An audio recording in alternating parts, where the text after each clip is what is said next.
ಇಲ್ಲಿ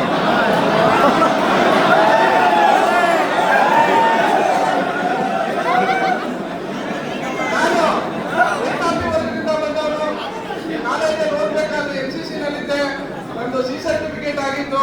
ನಾನು IPS officer ಆಗಬೇಕು, ಇಲ್ಲಾಂದ್ರೆ NDA ಮಾಡಿ ಮಿಲಿಟರಿ ಆಫೀಸರ್ ಆಗಬೇಕು ಅಂತಿದ್ದೆ. 1992ರಲ್ಲಿ ನಮ್ಮ ಜಮೀನು ಅಕ್ವಿಸಿಷನ್ ಆಗಿ ಒಂದು ಕೇಸ್ ಇತ್ತು. ಪದಾಕ್ಕಿಂತ ಹಿರಿಯ ವಕೀಲರಾದ ನಾರಾಯಣವ್ರ ಆಫೀಸ್ಗೆ ಕ್ಲೈಂಟ್ ಆಗಿ ಬಂದೆ. LLB ಸೇರ್ಕೊಂಡೆ.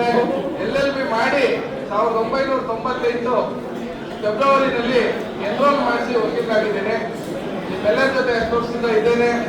ನಾನು ವಕೀಲರಾಗಿದ್ದ ಮುಂಚೆಯಿಂದ ಈ ಚುನಾವಣೆಗಳನ್ನ ಬಲ್ಲೆ. ಯಾಕಂದ್ರೆ ನಾರಾಯಣವ್ರ ಆಫೀಸಿಂದ ಮೂರ್ತಿನಾಥ್ ಅಂತ 97ರಲ್ಲಿ ಖಜಾಂಚಿ ಆಗಿದ್ದೀನಿ. ಅವ್ರ ಎಲೆಕ್ಷನ್ ಇಂದ ಹಿಡಿದು 10 ಎಲೆಕ್ಷನ್ ಅಲ್ಲೂ ಸಕ್ರಿಯವಾಗಿದ್ದೇನೆ. ನಾನು ಸಹ 8 ಎಲೆಕ್ಷನ್ ನಲ್ಲಿ ನಿಂತಿದ್ದೇನೆ. ನನ್ನನ್ನು 2 ಬಾರಿ ನ್ಯಾಯಮಿತ್ರ ಬ್ಯಾಂಕಿನ ನಿರ್ದೇಶಕರಾಗಿ ಮಾಡಿದಿರಿ. 1 ಬಾರಿ ಬೆಂಗಳೂರು ವಕೀಲರ ಸಾಹಿತ್ಯ ಕೂಟದ ಅಧ್ಯಕ್ಷರಾಗಿ ಮಾಡಿದಿರಿ. 1 ಬಾರಿ ಬೆಂಗಳೂರು ವಕೀಲರ ಸಹಕಾರ ಸಂಘದ ಸದಸ್ಯರಾಗಿ ಸೇವೆ ಮಾಡಲು ಅವಕಾಶ ಕೊಟ್ಟಿದ್ದೀರಿ. ಇದೆಲ್ಲರ ಜೊತೆಗೆ ಸಾಹಿತ್ಯ ಕೂಟ 9 ವರ್ಷ ರಿನಿವಲ್ ಆಗಿರ್ಲಿಲ್ಲ.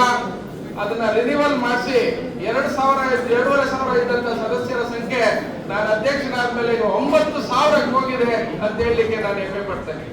ಅದನ್ನ 9 ವರ್ಷದಿಂದ ಯಾವ್ದು ಅಕೌಂಟ್ಸ್ ಆಗಿರ್ಲಿಲ್ವೋ ಅದನ್ನ ಮಾಡಿ ಆ ಸಂಸ್ಥೆನ ಪುನರ್ ಸ್ಥಾಪನೆ ಮಾಡಿದ್ದೀನಿ. ಅದನ್ನ ಅಪ್ಡೇಟ್ ಮಾಡಿಸಿ ರಿನಿವಲ್ ಮಾಡಿಸಿದ್ದೀನಿ. ಹಾಗಾಗಿ ನಾನು ಎಲ್ಲ ವಕೀಲರ ಎಲ್ಲಾ ಕಾರ್ಯಕ್ರಮಗಳಲ್ಲಿ ಸಾಂಸ್ಕೃತಿಕ ಕಾರ್ಯಕ್ರಮ ಇರ್ಬೋದು, ಕ್ರೀಡೆ ಇರ್ಬೋದು, ರಘುನಾಥ್ ಗೌಡ್ರು ಇದ್ದಾರೆ, ರವಿ ಅವರು ಇದ್ದಾರೆ, ಎಲ್ಲರೂ ಇದ್ದಾರೆ. ಯಾವುದೇ ಕಾರ್ಯಕ್ರಮ ಆದ್ರೂ ಶಿವಶಂಕರ್ ಅವರು ಇದ್ದಾರೆ. ಇಲ್ಲಿ ಯಾವುದೇ ಕಾರ್ಯಕ್ರಮ ಆದ್ರೂ ಪದಾಧಿಕಾರಿಗಳು ಮೊದಲು ಬಂದು ಅಮೌಂಟ್ ಅನ್ನ ಕೇಳ್ತಾರೆ. ಎಲ್ಲರಿಗೂ ಸಹಾಯ ಮಾಡಿದ್ದೀನಿ.